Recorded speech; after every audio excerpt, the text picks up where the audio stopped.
Assalamualaikum warahmatullahi wabarakatuh. Perkenalkan, nama saya Sabrem Jamil dengan NIM 200021114 dari jurusan Administrasi Pendidikan. Baiklah, di sini saya akan menjelaskan materi tentang ruang dan perlengkapan perpustakaan sekolah, di mana tata berarti pengaturan atau penyusunan, sedangkan gedung atau ruangan adalah bangunan yang sepenuhnya diperuntukkan bagi seluruh aktivitas sebuah perpustakaan. Unsur tata ruang juga perlu dalam sebuah perpustakaan, sangat penting sebagai bagian yang harus dipertimbangkan dalam perencanaan pembangunan gudang. Penempatan ruangan harus diselesaikan dan dikaitkan dengan kegiatan sehingga arus lalu lintas dalam gedung tidak terganggu. Layanan yang diberikan tidak hanya ditentukan oleh besarnya ruangan, namun yang lebih penting adalah bagaimana layanan tersebut diatur sehingga memperlihatkan pola rangkaian kerja dan pengawasan yang sebaik-baiknya. Nah, menurut Azwar dan Rusli pada tahun 2016 mengatakan bahwa manajemen tata ruang adalah pengaturan dan penyusunan seluruh mesin kantor serta perabot kantor pada tempat yang tepat, sehingga pegawai dapat bekerja dengan baik, nyaman, leluasa, dan bebas gerak sehingga tercapainya efisiensi kerja. Selanjutnya itu adapun syarat penata ruang, yaitu diantaranya yang pertama yaitu luas ruangan. Besarnya gedung perpustakaan sekolah tergantung dari besarnya jumlah guru dan murid yang mempergunakan perpustakaan. Berdasarkan pedoman standar yang dikeluarkan oleh Departemen Pendidikan Nasional RI, luas perpustakaan berdasarkan pedoman perpustakaan sehingga minimal seluas ruang kelas. Dan yang kedua yaitu lokasi. Lokasi perpustakaan sekolah harus mudah dijangkau dari segala akses dan tidak gaduh. Selanjutnya itu tata ruang.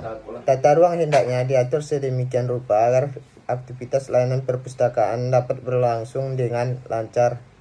Pengunjung tidak saling terganggu pada saat bergerak dan belajar. Pengawasan dan pengamanan bahan pustaka dapat dilaksanakan dengan baik. Selanjutnya itu dekorasi. Dekorasi ruangan sederhana dan tidak berlebihan sehingga menarik pengunjung untuk masuk ke dalam ruangan. Cat ruangan tidak menyilaukan dan tidak suram. Rambu-rambu perpustakaan dibuat dengan baik dan jelas. Selanjutnya itu penerangan. Menggunakan cahaya matahari sebagai penerang ruangan secara tidak langsung. Menggunakan sinar lampu listrik yang tidak menghasilkan sinar yang menyilaukan. Kebutuhan cahaya sekitar 200-215 lux. Yang terakhir yaitu suhu dan kelembapan udara dan penghijauan lingkungan. Selanjutnya itu metode penataan ruang perpustakaan terdiri dari beberapa penataan yang diantaranya sebagai berikut. Yang pertama itu tata sekat.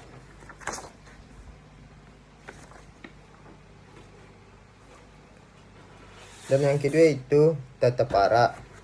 Dan yang terakhir atau yang ketiga itu tata baur. Dan tata baur pada sistem tata baur, penataan ruang bercampur antara ruang baca dan ruang koleksi. Tujuannya untuk memudahkan pembaca mengambil dan mengembalikan koleksi, sehingga sistem yang dipergunakan dalam tata baur ini adalah sistem terbuka. Selanjutnya itu materi tentang fungsi perpustakaan sekolah. Yang pertama itu berfungsi untuk pusat penyimpanan pelestarian, dan yang kedua itu pusat pendidikan, dan yang ketiga itu pusat menyediakan materi penelitian, dan yang keempat itu pusat informasi, dan yang kelima itu pusat atau sarana rekreasi dan kultural, di mana para sarana tersebut mempunyai fungsi masing-masing. Pusat penyimpanan pelestarian, fungsi menyimpan dan pelestarian pada perpustakaan sekolah bukan fungsi utamanya. Akan tetapi perpustakaan sekolah tetap harus menyimpan dan melestarikan koleksi bahan perpustakaan tercetak maupun terekam sebagai hasil karya putra bangsa yang masih relevan dan diperlukan oleh masyarakat pemustakanya, yaitu siswa, pendidik, dan staf administrasi sekolah, sehingga dalam pencapaian sasaran pendidikan dan pembelajaran para siswa yang optimal. Dan yang kedua itu pusat pendidikan.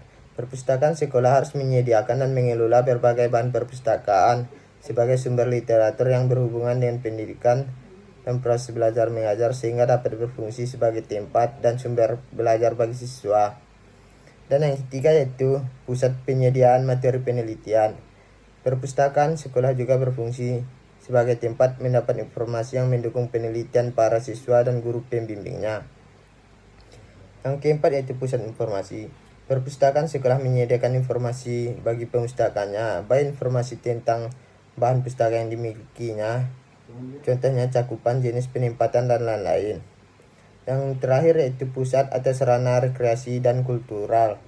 Fungsi sebagai pusat sarana budaya ini dapat dilakukan oleh perpustakaan sekolah dengan mengadakan berbagai kegiatan seperti pameran buku, foto, pegangan busana daerah, penataan kesenian lain dan sebagainya. Baiklah, mungkin sekianlah pemaparan dari saya. Saya akhir dengan assalamualaikum warahmatullahi wabarakatuh.